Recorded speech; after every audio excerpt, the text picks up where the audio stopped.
Praise the lord. దేవునికి స్తోత్రాలు. నేను pastor Ratna Maitra from praise God ministry. ఈ రోజున యేసయ్య మన కోసం వాగ్దానాన్ని ఏర్పాటు చేశారో ఒకసారి చూద్దాము. ఎజ్రా గ్రంథము 7వ అధ్యాయము 10వ వచనము.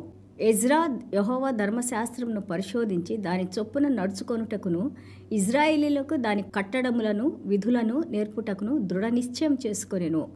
Ezra chapter 7 verse 10. For Ezra had prepared his heart to seek the law of the Lord and to do it and to teach statutes and ordinances in Israel. దేవునికి స్తోత్రాలు. ఇక్కడ ఎజ్రా గ్రంథము 7వ అధ్యాయంలో ఎజ్రా గారు, శాస్త్రి అయిన ఎజ్రా గారు, శాస్త్రులు అంటే స్క్రైబ్స్ అంటే వాళ్ళు ఆ యొక్క ధర్మశాస్త్రాన్ని చదివి దాన్ని అర్థం చేసుకొని తర్జుమా చేసి అలాగే ఎంతోమందికి నేర్పిస్తూ ఉంటారు. వాళ్ళకి చాలా దేవుని యొక్క వాక్యాన్ని బాగా ఎరిగిన వారు, వాళ్ళు ఇతరులకి నేర్పిస్తూ బోధిస్తూ ఉంటారు.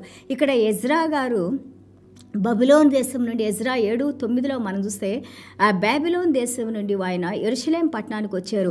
ఇక్కడ దేవాది దేవుడు యొక్క బబిలోన్ రాజు ద్వారా, ఆ పర్షియన్స్ ద్వారా దేవుడు వారి ఏళ్ళ చూపించిన కరుణ, కృప, అలాగే వారికి చేసిన సహాయము, అలాగే ఆయన యెరూషలేం పట్టణానికి వచ్చి దేవుని యొక్క వాక్యాన్ని ఆయన చూసి చదివి పరీక్షించి పరిశోధించి అది తను దాని ప్రకారం జీవించడానికి నిర్ణయించుకొని దానిని ఇతరులకు బోధించడానికి తను నిర్ణయించుకున్నారని వాక్యంలో చూస్తున్నాము. In Ezra chapter 7 verse 9 says that with the favor from Persian kings he came to Jerusalem, Babylon to Jerusalem he came, and then he read the word of God, and then he has seen, he read means he read deeply, he understood the word of God. Not only that, he has decided to follow the word of God and also to teach to all the Israelites. దేవునికి స్తోత్రాలు. దేవుని వాక్యాన్ని మనం చదువుకున్నప్పుడు ఆ వాక్యం మనలో భయాన్ని కలిగిస్తుంది, అంటే దేవుని మీద గౌరవాన్ని కలిగిస్తుంది. వాక్యాన్ని చదివినప్పుడు ఈ వాక్యం ఇంతవరకే కాదు, నేను దాని ప్రకారం నడుచుకోవాలని మనం నిర్ణయించుకుంటాం. ఎందుకంటే దేవుని శక్తిని, దేవుని యొక్క ఆ యొక్క హస్తాన్ని మనం వాక్యంలో చూస్తాము. దేవుని గొప్పతనాన్ని మనం చూస్తాము. దేవుడు మనకి ఏమై ఉన్నారో మనం చూస్తాము. దేవుని వాక్యంలో దేవుని హృదయాన్ని మనం తెలుసుకుంటాము. దేవుని హృదయం మనల్ని ఏం చేయమని కోరుకుంటుందో మనం తెలుసుకుంటాము. దేవుని బిడ్డలుగా ఆయనకి విధేయత చూపించడానికి, దేవుని రక్తం చేత కడగబడిన మనము ఆయన హృదయానికి దగ్గరగా రావడానికి మనకి దేవుని వాక్యం కనెక్ట్ చేస్తూ ఉంటుంది. ప్రిపేర్డ్ హిస్ హార్ట్, ఆయన హృదయాన్ని ఆయన సిద్ధపరచుకున్నారు. ఈ రోజున మనము కూడా సిద్ధపరచుకుందాము. దేవుని వాక్యం ఎంతో ముఖ్యమైనది.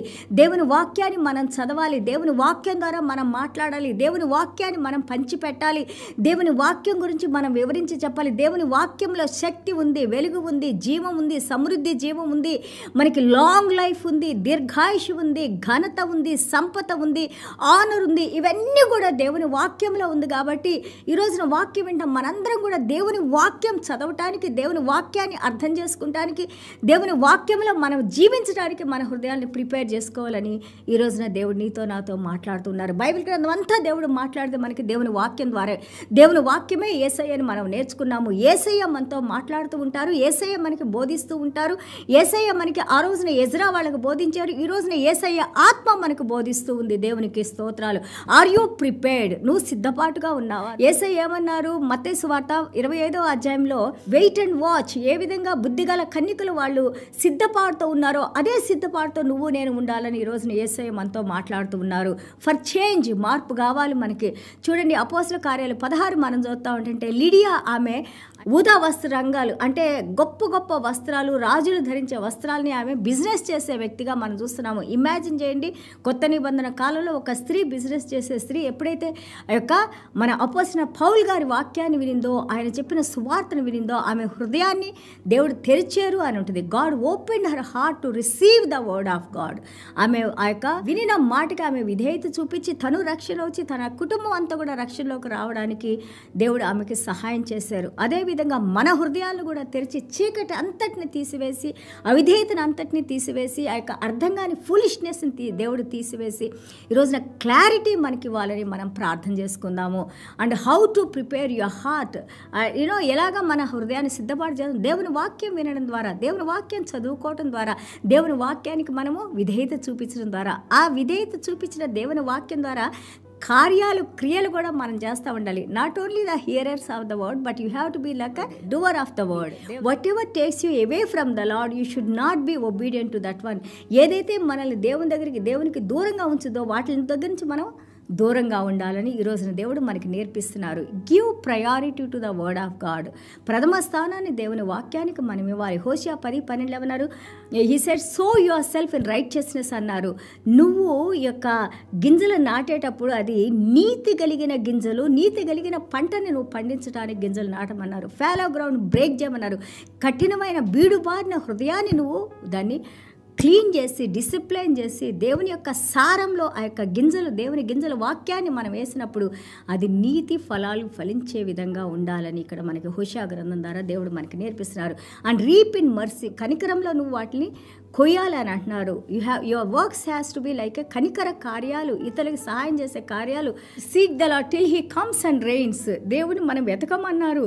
ఆయన వచ్చి మన మీద ఆ యొక్క తొలకరి వర్షాన్ని మన మీద కురిపించి ఆ పంటలన్నీ కూడా మంచిగా పండటానికి దేవుడు సహాయం కోసం మనల్ని కోరుకోమంటున్నారు. అండ్ ఆల్సో ఇక్కడ మనం చూస్తూ ఉంటే గాడ్ గేవ్ ఫేవర్ టు మన ఎజ్రా గారికి. దేవుడు ఆ యొక్క రాజుగారి ద్వారా ఫేవర్ని, కటాక్షాన్ని కలిగించి ఆయన యెరూషలేం పట్టణానికి వెళ్ళి దేవుని వాక్యం చదువుకుంటానికి, పరిశీలించడానికి, పరిశోధించడానికి, ఆ వాక్యాన్ని అర్థం చేసుకుంటానికి, ఆ చదువుకున్న వాక్య ప్రకారం తను జీవించాలని నిర్ణయించుకుంటానికి, అంతేకాదు ఇతరులకు బోధించడానికి కూడా దేవుడు ఆయన హృదయాన్ని సిద్ధపరిచారు. అదేవిధంగా పరిశుద్ధాత్మ దేవుడు మన హృదయాలు కూడా అనుదినము మనకి ప్రతిరోజు దేవుని వాక్యాన్ని నేర్పిస్తున్నారు. నువ్వు నేర్చుకున్న వాక్యాన్ని నీలోనే ఉంచుకోవద్దు, అది ఎంతోమందికి షేర్ చేయండి, వాళ్ళు కూడా వాక్యం వినడానికి సహాయం చేయండి. ఈ మాట మేము ఎప్పుడు చెబుతాం, మీ దగ్గర నుంచి మేము ఏమీ కోరుకోవట్లేదు.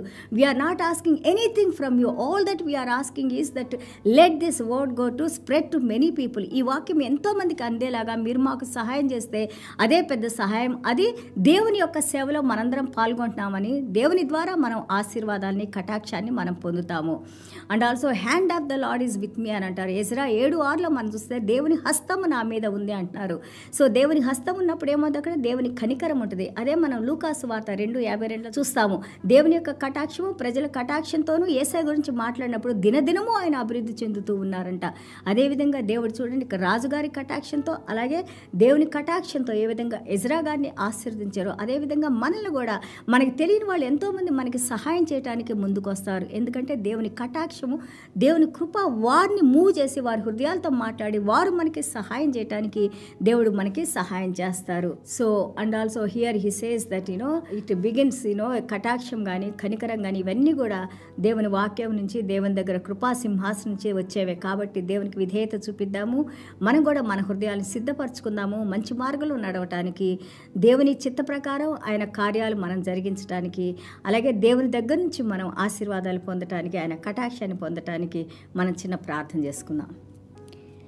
యేసయ్యా మీకు వందనాలు, స్తోత్రాలైనా. Thank you Jesus. ఎంత అద్భుతంగా నాయన మా హృదయాలను మీరు ప్రిపేర్ చేయండి నాయన. మా హృదయంలో ఏదైతే నాయన ఈ యొక్క ఆ గింజల్ని ఏ పక్షులు తినిపోకుండా నైనా, ఏ ముళ్ళు నైనా వాటిని ఎదగకుండా ఆపకుండా నైనా, పరిశుద్ధాత్మ దేవ మా హృదయాలను మీరు శుద్ధీకరించి నాయనా ప్రభా, ఆ లేటర్ రెయిన్ పరిశుద్ధాత్మ దేవుడు అనే వర్షాన్ని మా హృదయాల్లో కృమ్మరించి నాయన, జీవజలాల్ని ప్రవహింపజేసి నాయన, మేము వినిన ప్రతి వాక్యం కూడా నూరంతలుగా ఫలించడానికి నాయన, అది ఎంతోమందికి మేము రుచి చూపించడానికి నాయన, మీ వాక్యం యొక్క వెలుగును మేము చూపించడానికి తండ్రి సహాయం చేయండి నాయన. మీ వాక్యం మమ్మల్ని స్వస్థపరుస్తుంది నాయన ప్రభా. ఈ వాక్యం ద్వారా నాయన ప్రభా మీరు మమ్మల్ని నాయన, మా కుటుంబాలని నాయన, మీ రక్షణలో ఉన్న ప్రతి ఒక్క బిడ్డని మీరు ముట్టిన ఆయన ప్రభా, సహాయం చేసిన ఆయన, కృప చూపించిన ఆయన, కరుణించిన ఆయన, మీరే మహిమ ఘనత ప్రభావాలు పొందుకోమని యేసయ్య దివ్యమైన నామములో తండ్రి ఆశీర్వదించి ప్రార్థన చేస్తున్నాం తండ్రి. Amen. God bless you all.